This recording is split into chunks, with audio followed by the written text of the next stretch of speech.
कि भारत देश न कभी रुकेगा, न थकेगा, न झुकेगा, सिर्फ आगे बढ़ेगा, विकास करेगा। जो कहते हैं वो कर दिखाने का मादा रखते हैं। संकल्प से सिद्धि जिनका जीवन मंत्र है, ऐसे पुरुषार्थ, लोक संपर्क और दृढ़ इच्छा शक्ति के पर्याय non stop India, Ayushman Bharat, स्वस्थ भारत, स्वच्छ भारत, डिजिटल इंडिया के माननीय प्रधानमंत्री जी श्री नरेंद्र मोदी जी को आइए जोरदार तालियों के साथ आमंत्रित करते हैं आपके भाषण के लिए।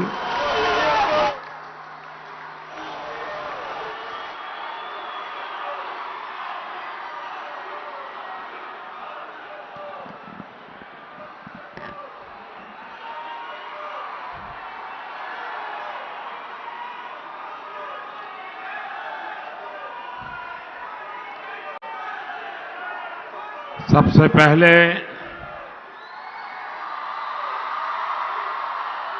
आप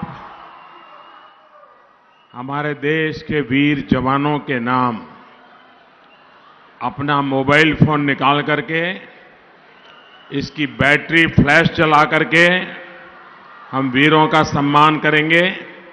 हर किसी के मोबाइल फोन की बैटरी और उसको चालू रखिए। मैं 3 जयकारा बुलवाऊंगा। आप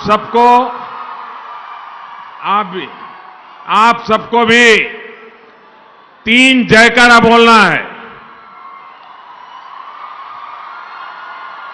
ये भारत माता के जयकारे हैं। पराक्रमी भारत के लिए भारत माता की, विजयी भारत के लिए भारत माता की, देश के वीर जवानों के लिए भारत माता की। बहुत बहुत धन्यवाद आपका।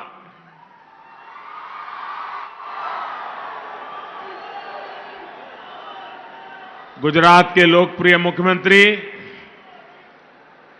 श्री विजय रूपाणी जी, उप मुख्यमंत्री नितिन जी, गुजरात सरकार में मंत्री प्रदीप सिंह जी, किशोर कनाणी जी, संसद में मेरे साथी किरीट भाई सोलंकी, विधायक जीतूभाई वाघाणी, प्रदीप भाई परमार,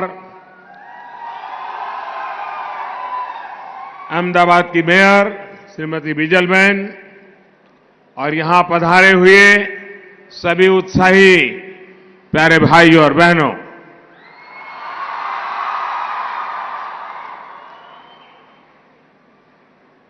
मन करता है आज बहुत कुछ बता दूं।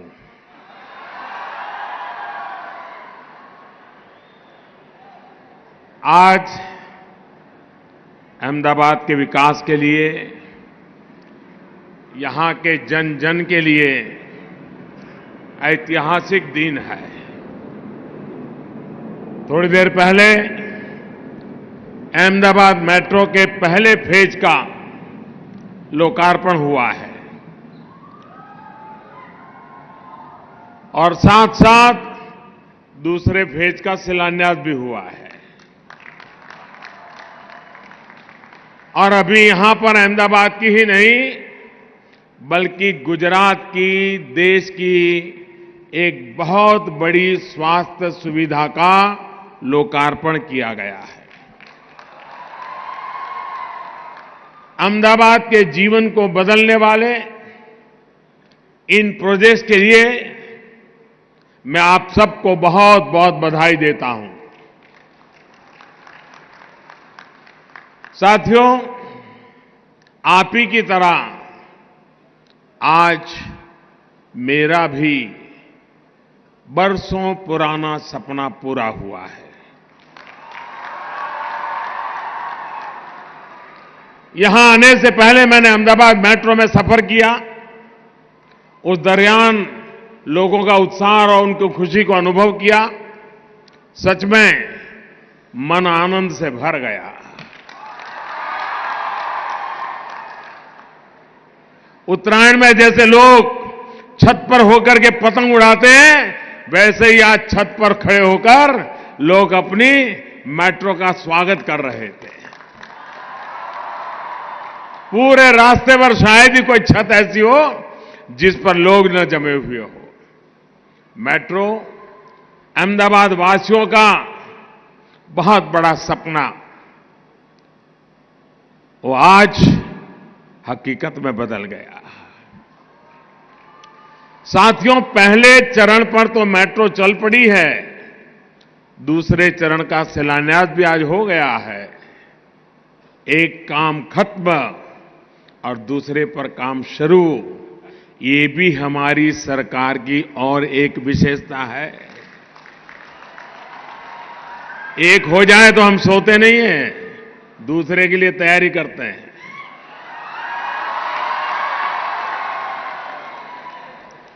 आप क्या समझे मैं क्या कह रहा था?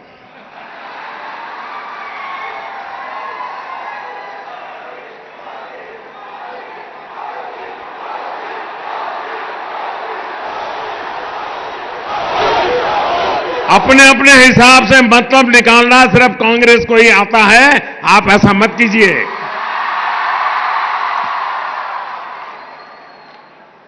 ₹10,000 करोड़ रुपए से ज्यादा की लागत से बन रही इस मेट्रो से अहमदाबाद के लोगों के जीवन में बड़ा बदलाव आने वाला है।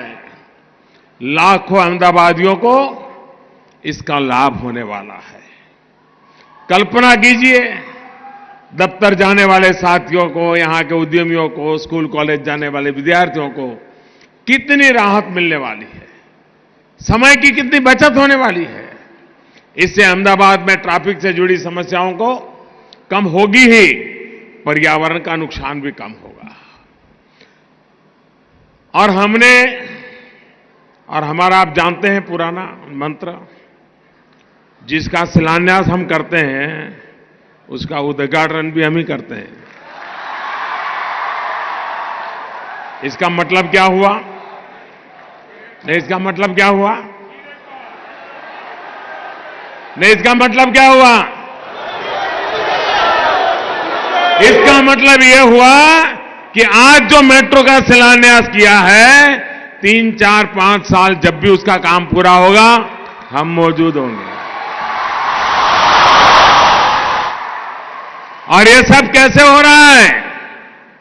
आपके आशीर्वाद से हो रहा है। साथियों, देश को ट्रांसपोर्ट की सुविधा देने के लिए हमारी सरकार कितनी गंभीरता से कार्य कर रही है, इसका अंदाजा इसी से लगाया जा सकता है कि साल 2014 तक, ये आंकड़ा याद रखना, कुछ बुद्धिमान लोग आंकड़े भूल जाते हैं। मेरे जैसे सादे सीधे व्यक्ति की तरह आप भी याद रखिए, 2014 के पहले जब रिमोट कंट्रोल सरकार चलती थी, 2014 तक देश में मेट्रो का नेटवर्क सिर्फ पूरे देश में 250 किलोमीटर था। अब स्थिति ये है कि देश में मेट्रो का ऑपरेशनल नेटवर्क, और 55 महीने का एक हिसाब दे रहा हूं मैं, आज करीब करीब 650 किलोमीटर तक पहुंचा है। कहां 250 रिमोट कंट्रोल वाली सरकार, और कहां 655 महीने में। और इतना ही नहीं, देश के अलग अलग हिस्सों में करीब 800 किलोमीटर मेट्रो रूट पर आज काम चल रहा है। सोचिए, आने वाले समय में अर्बन ट्रांसपोर्ट कितना ज्यादा बदलने जा रहा है। साथियों, अब से कुछ देर पहले मैंने एक कॉमन मोबिलिटी कार्ड की सुविधा का भी शुभारंभ किया है, देश को अर्पण किया है। और मेरी दृष्टि से आज अहमदाबाद को तो जो मिला सो मिला, गुजरात को जो मिला सो मिला, लेकिन इस कार्यक्रम से मैं पूरे हिंदुस्तान को एक नई सौगात दे रहा हूं। और आपको भी उसकी बारीकी जान करके खुशी होगी। और ये जो रुपे कार्ड है, उसी से चलने वाला काम है। इस कार्ड यात्रा करते समय आपकी तमाम दिक्कतों को दूर करने जा रहा है। देश भर में लोग मेट्रो से जाते हैं, बस से जाते हैं, लोकल ट्रेन से जाते हैं, टोल का पैसा देते हैं, पार्किंग का पैसा देते हैं, भांति भांति जगह पर पैसे देने होते हैं। और इसमें आपको अक्सर बटुए से निकालकर पैसे देने होते हैं। कई बार खुले पैसे होते हैं, कई बार नहीं होते हैं। इसमें कितनी तरह की दिक्कतें आती हैं, समय जाता है, ये भी आपको भली भांति पता है। इस दिक्कत को दूर करने के लिए ही ऑटोमेटिक फेयर कलेक्शन सिस्टम की व्यवस्था विकसित की गई थी। लेकिन इसमें भी एक चैलेंज ये था कि ये सिस्टम भारत को विदेश से ही मंगवाना पड़ता था। अलग अलग कंपनियों द्वारा बनाए गए सिस्टम की वजह से देश में एक इंटीग्रेटेड व्यवस्था विकसित नहीं हो पा रही थी। यानी एक शहर का कार्ड दूसरे शहर में नहीं चलता था, बेकार हो जाता था। इस चुनौती को दूर करने के लिए हमारी सरकार ने एक व्यापक स्तर पर एक टास्क फोर्स बना करके टेक्नोलॉजी की दृष्टि से एक नया अचीवमेंट करने के लिए काम शुरू किया। अनेक मंत्रालयों, अनेक विभागों को इस काम में लगाया गया, बैंकों को भी जोड़ा गया। सरकार ने उन्हें एक ही टास्क दिया था, एक ऐसी व्यवस्था विकसित करें जो अलग अलग कार्ड बनवाने की इस दिक्कत को दूर करे और डिजिटल लेन देन को आसान बनाए। साथियों, तमाम प्रयासों के बाद अब देश में, और आपको खुशी होनी चाहिए, अब देश में one nation one card, one nation one card का सपना अब साकार हो गया है। कॉमन मोबिलिटी कार्ड से आप पैसे भी निकाल पाएंगे, शॉपिंग भी कर पाएंगे और देश भर में, सिर्फ अहमदाबाद नहीं, देश भर में किसी भी मेट्रो या ट्रांसपोर्ट के अन्य साधन में भी आपका वही रुपे कार्ड काम में आएगा।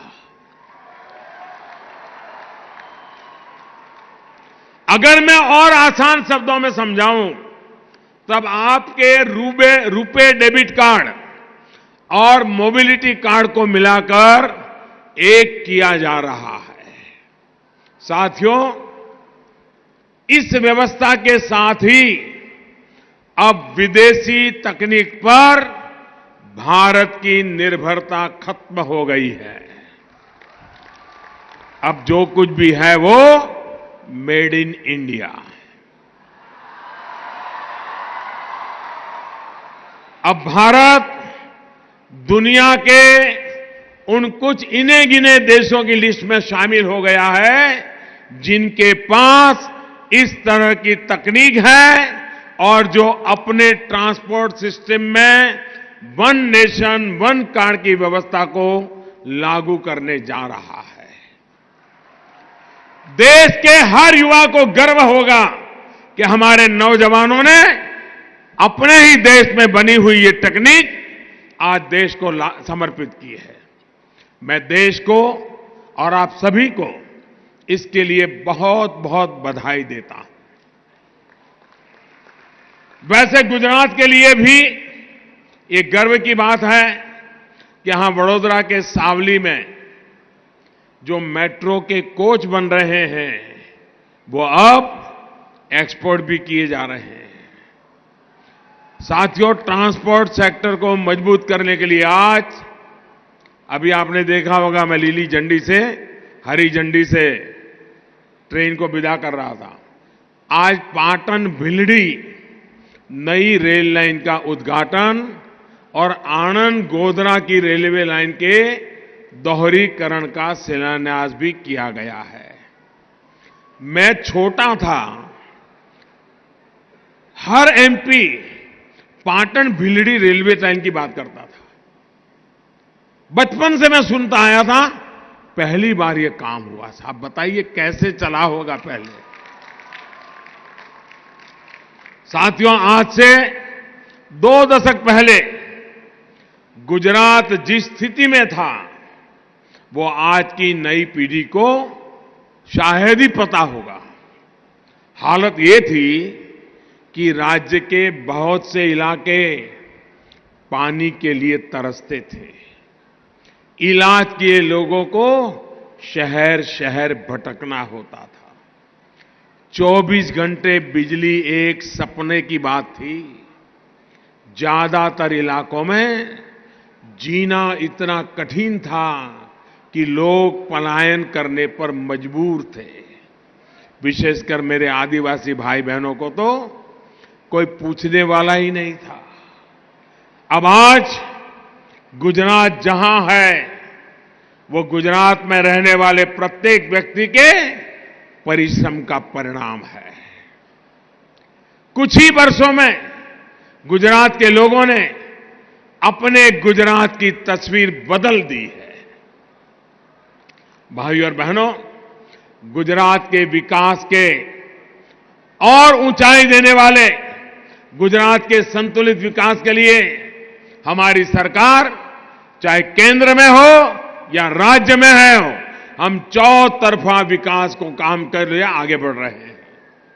बीते 55 महीनों में सरकार ने उमरगांव से अंबाजी तक यानी राज्य की पूर्व पट्टी आदिवासी बाहुल्य इलाका, उमरगांव से जखौ यानी हमारे समुद्री तट वाली तटीय इलाका और आबू से दहानू तक, राजस्थान से महाराष्ट्र तक, ये हमारे गुजरात का मध्यपुरी पट्टी यानी केंद्रीय गुजरात की आवश्यकताओं को ध्यान में रखते हुए विकास के अनेक कार्य शुरू किए हैं और एक बड़े उसका प्लानिंग करके किया है। पूर्व में आदिवासी पट्टी, पश्चिम के छोर पर मछुआरे लोग और बीच में हमारा अहमदाबाद, बड़ौदा, पालनपुर, वापी, तापी सब। अगर मैं पहले उमरगांव से अंबाजी की बात करूं तो सरकार ने इस क्षेत्र में आदिवासी भाई बहनों के जीवन को आसान बनाने पर विशेष जोर दिया। इस क्षेत्र के सभी गांवों को ऑल वेदर कनेक्टिविटी दी जा चुकी है। यहां पानी की समस्या को दूर करने के लिए 2800 करोड़ रुपए की वाटर सप्लाई योजनाओं पर काम चल रहा है। नर्मदा जल पर आधारित दाहोद छोटा उदयपुर वाटर सप्लाई स्कीम हो, नर्मदा और तापी जिले के लिए पेयजल परियोजना हो, महिसागर जिले के लिए कड़ाना बांध पर आधारित वाटर सप्लाई स्कीम हो या फिर Sankheda Pavi Jodhpur regional water supply scheme हो, इसका लाभ उमरगांव से अंबाजी बेल्ट के लाखों लोगों को मिला है। इस क्षेत्र में डेयरी उद्योग को बढ़ावा देने का प्रयास भी किया जा रहा है। साबरकांठा में इजरायल के साथ मिलकर आधुनिक एग्रीकल्चर सेंटर पर भी काम हो रहा है। साथियों, सरकार के प्रयासों की वजह से आज गुजरात की पूरी आदिवासी आबादी की सिकल सेल एनीमिया की जांच के लिए स्क्रीनिंग की जा चुकी है। इससे आदिवासी लोगों को तमाम चुनौतियों से निपटने में मदद मिल रही है। सरकार ने आदिवासी बच्चों की शिक्षा पर भी विशेष ध्यान दिया है। आप जानकर के हैरान हो जाएंगे, इतनी बड़ी बड़ी बातें करने वाले लोग, बड़े बड़े वादे करने वाले लोग गुजरात के आदिवासी क्षेत्र में एक भी तहसील में जब तक मैं मुख्यमंत्री नहीं बना तब तक एक भी 12th साइंस की स्कूल नहीं थी। बताइए, 2001 तक आदिवासी पट्टी में एक भी ट्राइबल बच्चों के लिए 12th साइंस की स्कूल नहीं थी। आज वहां मेडिकल कॉलेज बन रही है, यूनिवर्सिटियां बन रही है। विकास कैसे होता है सपने कितने बड़े होते हैं और संकल्प को लेकर के कैसे सिद्धि प्राप्त की जा सकती है, गुजरात एक केस स्टडी का विषय है दोस्तों। वन बंधु कल्याण योजना के तहत सैकड़ों मॉडल आवासीय स्कूल, आश्रम स्कूल, एकलव्य स्कूल बनाए गए हैं। 1100 से ज्यादा हॉस्टल का भी निर्माण हुआ है, जिसका लाभ 2 लाख से ज्यादा आदिवासी बच्चों को मिल रहा है। इतना ही नहीं, नर्मदा जिले में 300 करोड़ रुपए की लागत से बिरसा मुंडा ट्राइबल यूनिवर्सिटी की भी स्थापना की गई है। सरकार द्वारा आदिवासी विद्यार्थियों के लिए स्पेशल कोचिंग क्लासेस भी चलाई जा रही है। पहले आदिवासी छात्रों के लिए रिजर्व मेडिकल सीट खाली चली जाती थी, अब लगभग सभी सीटें भर रही है। दाहोद और पालनपुर में बनाए गए मेडिकल कॉलेज से इस इलाके में स्वास्थ्य सुविधा भी बहुत मजबूत हुई है। सरकार दाहोद के रेलवे वर्कशॉप के विस्तारीकरण भी काम कर रहा है। अभी आपने टीवी पे देखा होगा, हमारे जसवंत सिंह जी भाभोर वहां दाहोद के रेलवे यार्ड में थे और मैं यहां से उसको रिमोट से चालू कर रहा था। दाहोद रेलवे वर्कशॉप की क्षमता, दाहोद में एक परेल करके जगह है, मैं कभी उस जंगलों में काम करता था जब बहुत 30-40 साल पहले की बात है। ऐसा ही वीरान पड़ा था रेलवे का पूरा इलाका। हमने इसको फिर से जिंदा कर दिया और उसकी वर्कशॉप की क्षमता में 4 गुना बढ़ोतरी की गई है ताकि यहां के लोगों को रोजगार मिले। अब तक वहां मालगाड़ी के सिर्फ 450 वैगनों की ओवरहोलिंग की जा सकती थी, अब इस क्षमता को साल में 1800 वैगन तक पहुंचा दिया गया है। अब आप कल्पना कर सकते हैं एक दिन में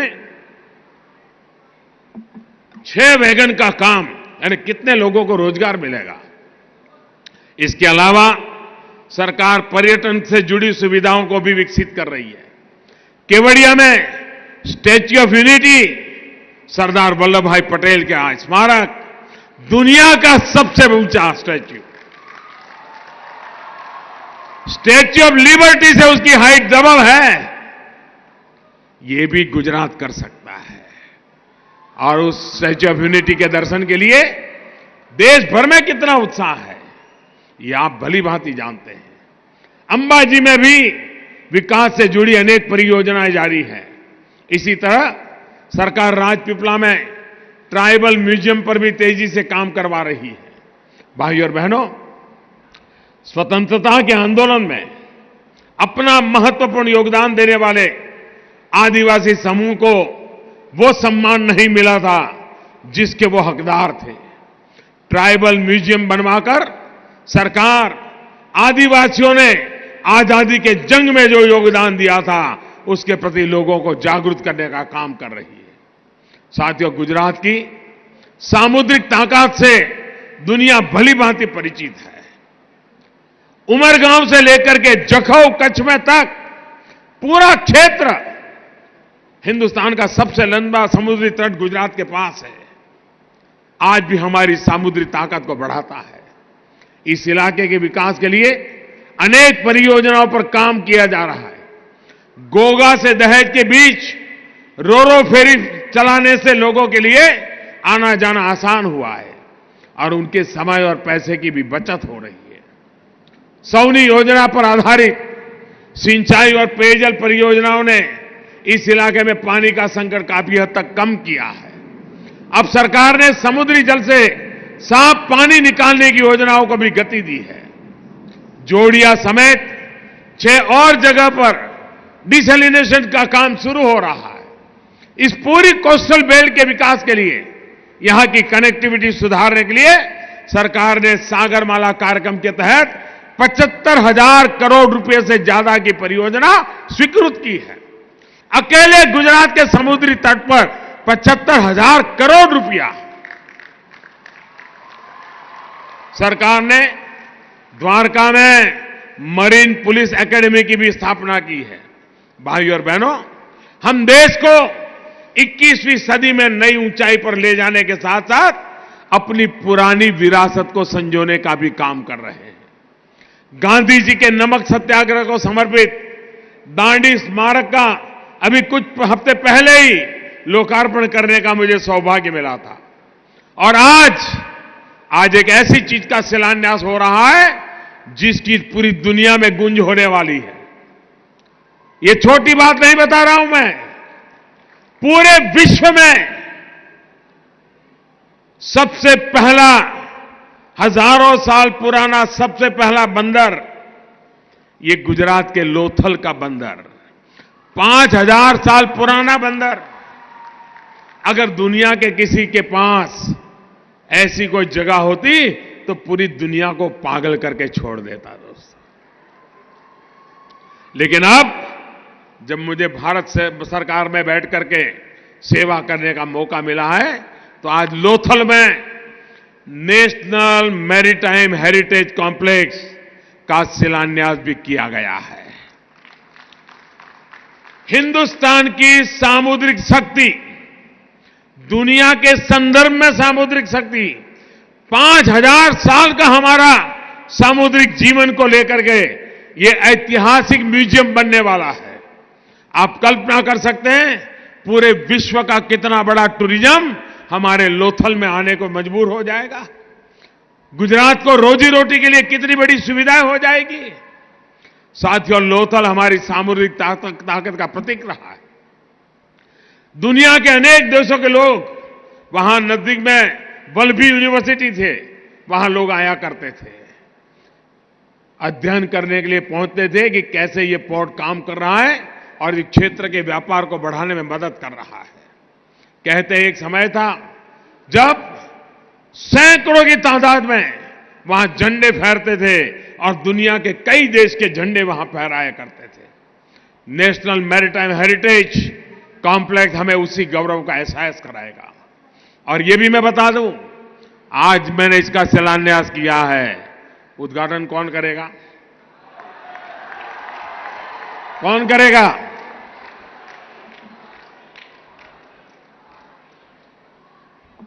मुझे विश्वास है देश के आशीर्वाद मेरे साथ है, उसका उद्घाटन भी हम ही करेंगे। इस कॉम्प्लेक्स में म्यूजियम भी होंगे, थीम पार्क भी होंगे, रिसर्च सेंटर भी होगा, होटल और रिसोर्ट भी होंगे। यानी ये भारत की समृद्ध सामुद्रिक विरासत से दुनिया को परिचित कराने का माध्यम तो बनेगा ही, साथ ही टूरिज्म को बढ़ावा देने का भी जरिया बनेगा। इस कॉम्प्लेक्स के तौर पर भारत को ही नहीं बल्कि पूरी दुनिया को एक नई विरासत मिलने जा रही है। साथियों, हमारी सरकार द्वारा जो मैं मध्य गुजरात कहता था, एक पूर्वी पट्टी, एक पश्चिमी पट्टी और एक पूरा राजस्थान और महाराष्ट्र को जोड़ने वाला हमारा बीच का इलाका, जिसको हम सेंट्रल विस्टा कह सकते हैं। अगर इस मध्य भाग का विकास की आवश्यकताओं को देखते हुए विकास की अनेक परियोजनाओं पर काम किया जा रहा है। अहमदाबाद मुंबई बुलेट ट्रेन का काम तेजी से जारी है। ये ट्रेन गुजरात को एक नई पहचान देगी और हिंदुस्तान का गौरव बढ़ाएगी। यहां के उद्यमियों की मुंबई से कनेक्टिविटी और आसान करेगी। आज अहमदाबाद को मेट्रो का उपहार तो मिल ही चुका है। इसके अलावा वडोदरा मुंबई एक्सप्रेस वे से भी सेंट्रल गुजरात के लोगों और यहां के उद्योगों को बहुत फायदा होगा। साथ ही सरकार साणंद बेचराजी को ऑटोमोबाइल हब की तरह विकसित करने पर काम कर रही है। वहीं धौलेरा को वर्ल्ड क्लास कॉमर्शियल हब की तरह विकसित किया जा रहा है। इसमें धौलेरा एयरपोर्ट भी शामिल है। राजकोट में ग्रीनफील्ड एयरपोर्ट के लिए भी काम किया जा रहा है। भाइयों और बहनों, सेंट्रल गुजरात की पानी की दिक्कत को दूर करने के लिए सरकार ने तमाम प्रयास करके नर्मदा बांध का काम पूरा कराया और उससे जुड़ी सिंचाई परियोजनाओं पर जोर दिया। सुजलाम सुफलाम स्कीम के तहत भी अनेक योजनाएं शुरू की जा रही हैं। इसकी वजह से उत्तर और सेंट्रल गुजरात को नर्मदा के पानी का फायदा मिल रहा है। साथियों, आज का दिन मेरे लिए एक और वजह से खास है। आज मेडी सिटी के विस्तार का सपना अहमदाबाद के लोगों को सारी स्वास्थ्य सेवाएं एक ही छत के नीचे देने का सपना भी पूरा हुआ है। एक साथ 4 अस्पतालों का यहां लोकार्पण किया गया है। महिलाओं और बच्चों के लिए एक विशेष सुपर स्पेशलिटी अस्पताल, कैंसर अस्पताल, आई हॉस्पिटल और डेंटल हॉस्पिटल एक ही जगह पर आपकी सेवा के लिए, गुजरात वासियों की सेवा के लिए तैयार है। साथियों, अहमदाबाद के दशकों पुराने सिविल हॉस्पिटल को मेडी सिटी के रूप में विकसित करने के लिए 2008 में काम शुरू किया गया था। मुझे खुशी है कि एक दशक के भीतर देश की सबसे बड़ी health care facility Medicity के रूप में आज यहां बनकर के तैयार है। उसका स्केल देखिए, जो लोग ये टीवी पर सुनते होंगे देश में, इनको भी सुनकर के अचरज होगा। ये ऐसा कैंपस जिसमें लगभग 10,000 doctor, medical student, paramedical staff, sports staff मिलकर हर दिन लगभग 10,000 मरीजों को यहां सेवा देने वाले हैं। आप कल्पना कर सकते हैं, यानी एक प्रकार से 20,000 की जनसंख्या वाला एक गांव बन गया ये। आज के लोकार्पण के बाद मेडिसिटी में बेड्स की क्षमता बढ़कर 5,500 हो गई है। और बात यहां अटकने वाली नहीं है, इसमें और भी विस्तार होने वाला है। मुझे विश्वास है कि जिन बाकी अस्पतालों पर काम चल रहा है वो भी बहुत जल्द बनकर के तैयार होंगे। साथियों, लोगों का स्वास्थ्य हमेशा से ही हमारी सरकार की प्राथमिकता रही है। आज सुबह मैं जामनगर में था, वहां पर भी 700 बेड के अस्पताल का उद्घाटन किया है। उत्तर हो, दक्षिण हो, पूर्व हो या पश्चिम, स्वास्थ्य से जुड़े इंफ्रास्ट्रक्चर और हेल्थ एजुकेशन के संस्थानों में अभूतपूर्व विकास आज देश अनुभव कर रहा है।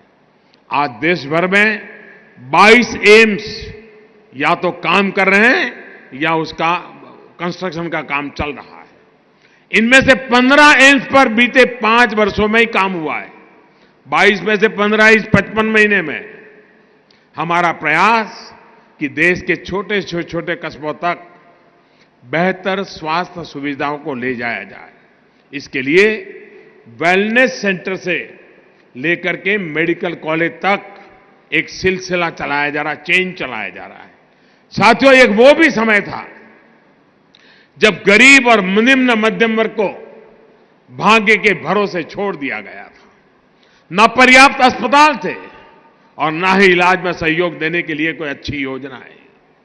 इलाज के खर्च की वजह से देश के करोड़ों गरीब अस्पताल ही नहीं जाते थे।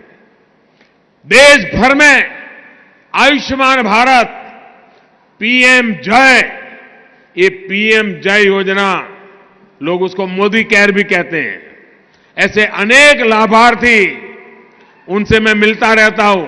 आज भी यहां आने से पहले मैं मिला हूं। आजकल मैं देश भर में जब भी ऐसे लाभार्थियों से मिलता हूं, उनसे बातें करता हूं। आयुष्मान भारत योजना उनके लिए जीवनदान बन के आई है। साथियों, इस योजना को 5 महीने से कुछ ही ज्यादा वक्त हुआ है, लेकिन अब तक 14 लाख से अधिक गरीब मरीजों को इलाज मिल चुका है। आज गरीब से गरीब को भी अच्छे इलाज का विश्वास मिला है, तो उसके पीछे कैसे संभव हुआ? ये आज गरीब को इतनी सुविधा मिल पाई, इसके पीछे किसकी ताकत है?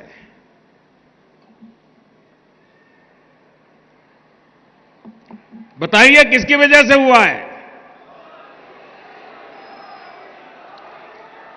किसकी वजह से हुआ है? किसकी वजह से हुआ है? अरे दोस्तों, ये मोदी की वजह से नहीं हो पा रहा है। ये हो पा रहा है इसलिए कि आपने 2014 में सही निर्णय किया था, सही जगह पे वोट दिया था। 2014 में आपने सही नियत वाली एक मजबूत सरकार के पक्ष में मत दिया था। उसी का परिणाम आज देश, हमारा गरीब और मध्यम वर्ग का परिवार उसका फायदा उठा रहा है, उसको जिंदगी में नई आशा पैदा हुई है। भाइयों और बहनों, हमारी सरकार ने एक बुनियादी बदलाव देश की राजनीति में करने का प्रयास किया है। जो भी करना है साफ सुथरा और डंके की चोट पे करना है। राष्ट्रहित में, जनहित में बड़े से बड़ा फैसला लेना हो और कड़े से कड़ा फैसला लेना हो, हम पीछे नहीं रहते। आप देख रहे हैं, बात चाहे भ्रष्टाचार से लड़ने की हो या फिर आतंकवाद से, हमारी नीति और नियत दोनों मेरे देशवासियों आपके सामने है। याद करिए दोस्तों, इस सिविल अस्पताल में क्या हुआ था? यह अस्पताल इंसान को जिंदगी देता है और राक्षसों ने, मैं जब यहां मुख्यमंत्री था, इसी सिविल अस्पताल में बम धमाके किए थे और निर्दोष लोगों को मौत के घाट उतार दिया था। याद है कि नहीं है? सीमा के उस पार से आतंक होता था।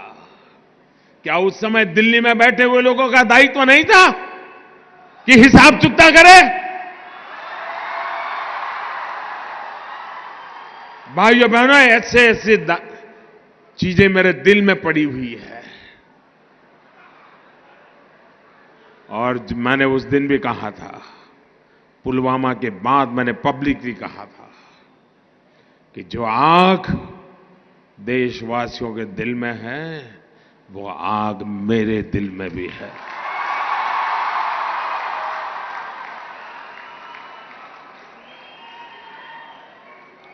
अगर उस समय सरकार में दम होता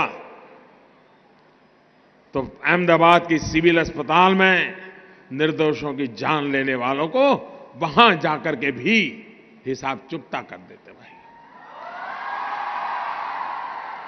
मुंबई में 26/11 हुआ,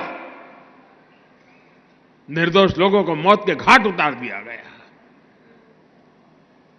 और हम कुछ दिन के बाद चलो अब ठीक हो गया, सब लोग काम पे लग गए। आप मुझे बताइए दोस्तों, आतंकवाद के खिलाफ लड़ना चाहिए कि नहीं लड़ना चाहिए? आतंकवाद को जड़ मूल से उखाड़ना चाहिए कि नहीं उखाड़ना चाहिए? आप मुझे बताइए, कौन पार्टी है जो ये काम कर सकती है? ईमानदारी से बताइए, कौन कर सकता है?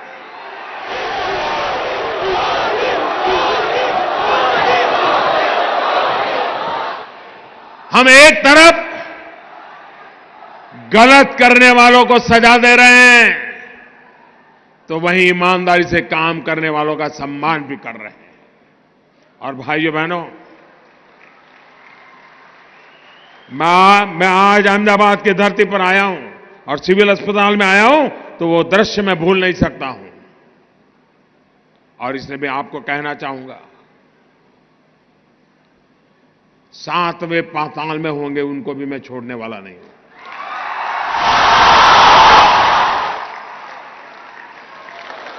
और देश का दुर्भाग्य देखिए, कुछ लोगों तो पता नहीं क्या हो गया है। आज पाकिस्तान के अखबार की हेडलाइन देख लीजिए, भारत के नेताओं जो बयानबाजी करते हैं वो पाकिस्तान के न्यूज पेपर की हेडलाइन बन जाती है। ऐसे नेता ऐसी बातें करते हो जो पाकिस्तान के टीवी पर दिखा रहा है, पाकिस्तान की पार्लियामेंट में चर्चा हो रही है। क्या ये देश हित का काम है क्या? आप ऐसी बात बोलोगे जिसे पाकिस्तान तालियां बजाए? अरे देश की जैन सेना ने पराक्रम किया है, देश की सेना ने हिम्मत दिखाई है। और मैं दोस्तों इंतजार लंबा नहीं कर सकता।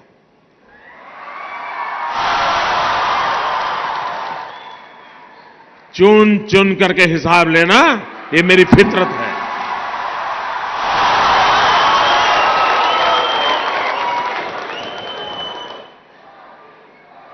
कब तक निर्दोष लोगों को मारने देंगे?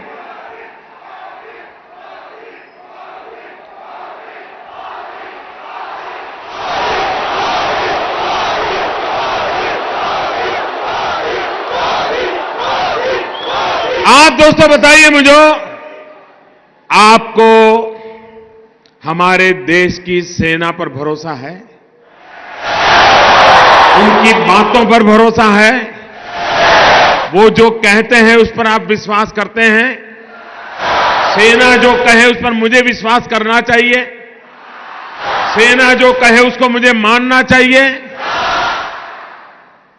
लेकिन कुछ लोग हैं जिनको सेना की बात भी पसंद नहीं थी।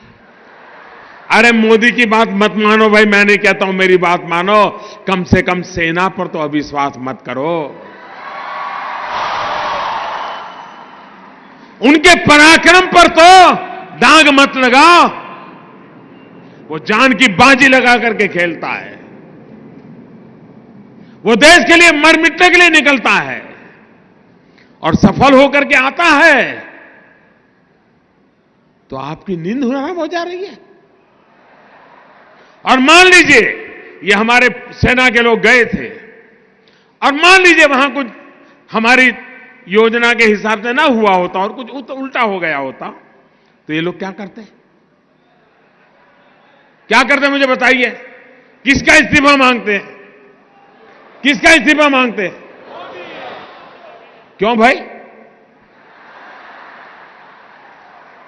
मतलब राजनीति आप कर रहे हो, अब सफल हो गए तो चिल्ला रहे हैं कि मोदी ने तो आर्मी का नाम ही नहीं देना चाहिए, जय जवान जय किसान भी नहीं बोलना चाहिए। क्या देश की सेना के जवानों का गौरव करना चाहिए कि नहीं करना चाहिए? उनका सम्मान करना चाहिए कि नहीं करना चाहिए? लेकिन इनके पेट में दर्द हो रहा है।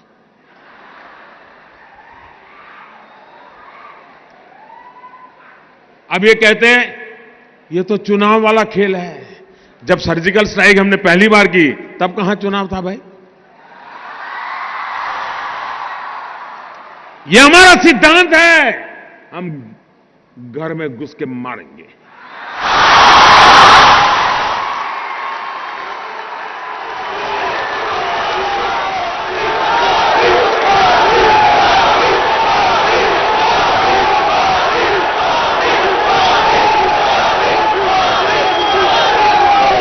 कोई देश ऐसी असहाय अवस्था में नहीं रह सकता है। 40 साल से आतंकवाद हिंदुस्तान के सीनों में गोलियां दाग रहा है जी। भारत मां की सीने में गोलियां दागी जा रही है, बम धमाके किए जा रहे हैं, निर्दोषों को मारा जा रहा है। लेकिन वोट बैंक की राजनीति में डूबे हुए लोग कदम उठाने से डरते हैं। मुझे सत्ता की कुर्सी की परवाह नहीं है, मुझे चिंता मेरे देश की है। मुझे चिंता मेरे देश की है, मेरे देश के लोगों की सुरक्षा की है। और इसलिए मेहरबानी करके ऐसे मसलों पर राजनीति मत करो। अरे मोदी कहता है कि मैंने इतने घर बनाए, उस पर विवाद करो ना। मोदी झूठ बोल रहा है, सच बोल रहा है, सही कह रहा है, नहीं करो ना विवाद। नहीं कर रहे हैं, सेना को लेकर के करते हैं विवाद। मैं कहता हूं मेट्रो रेल लाया, आपको कहना होगा कि चलो नहीं लाया, मोदी झूठ बोल रहा है। करो विवाद, कौन मना करता है भाई? मैं कहता हूं मेडी सिटी बनाया, आप बोलो मोदी झूठ बोल रहा है, मेडी सिटी नहीं बनाए। बोलो ना, कौन मना करता है तुम्हें? मोदी को गाली देने के लिए कोई कम जगह है क्या? पूरा मैदान खाली पड़ा है और मोदी को कोई इतराज नहीं है। सेना को क्यों गाली देते हो? देश के वीर जवानों को क्यों बदनाम करते हो? उनका मनोबल क्यों तोड़ते हो? और इसलिए भाइयों बहनों, मैंने प्रारंभ कहा था, मैं ऐसी धरती पर आया हूं जहां मैंने उस दिन लोगों को लाशें देखी है जी, घायल हुए डॉक्टरों को देखा है, खून से लथपथ नर्सों को देखा है।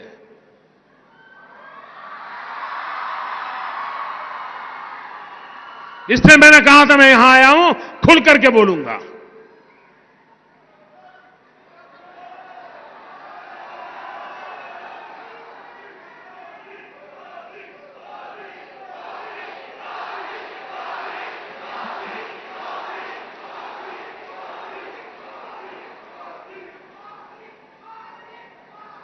दोस्तों, जिस प्रकार से हम देश की सुरक्षा के लिए प्रतिबद्ध हैं और यह लड़ाई हमने छेड़ी है जी, या मान के चलिए हम देश हित में जो भी आवश्यकता होगा उसको करना हमारी प्राथमिकता रहेगी। मैं देश को विश्वास दिलाना चाहता हूं।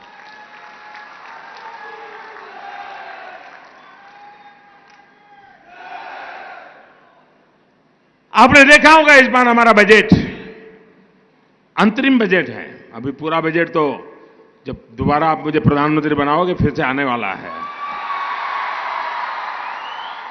लेकिन इस अंतरिम बजट में भी हमने मिडिल क्लास के लिए अनेक महत्वपूर्ण निर्णय हमने किए हैं। 5 लाख रुपए तक का टैक्सेबल इनकम को टैक्स के दायरे से बाहर कर दिया। 3 करोड़ से अधिक लोगों को सीधा राहत देने वाला काम किया है। साथियों, बीते 5 वर्षों में हमने नए भारत की नींव रखी है, नए भारत के नए संस्कारों को गढ़ने का प्रयास किया है। राष्ट्रहित में ईमानदारी और निष्ठा के साथ हर व्यक्ति काम पर पाए कामकाज का ऐसा कल्चर विकसित करने का प्रयास किया है। आने वाले 5 वर्ष हम नए भारत की इस नींव पर वैभवशाली भारत बनाने का, एक मजबूत इमारत बनाने का मजबूत इरादा कर करके हम आगे बढ़ रहे हैं। हम सभी इसी दिशा में मिलकर के आगे बढ़ेंगे। इसी विश्वास के साथ आप सभी को आज जितनी जितनी सुविधाएं, योजनाएं मिली हैं उसके लिए मैं बहुत बहुत बधाई देता हूं। और आप लोगों ने जो प्यार दिखाया है उस प्यार को मेरे सर आंखों पर लेते हुए मेरे साथ बोलिए, भारत माता की, भारत माता की, भारत माता की, वंदे वंदे वंदे वंदे वंदे वंदे वंदे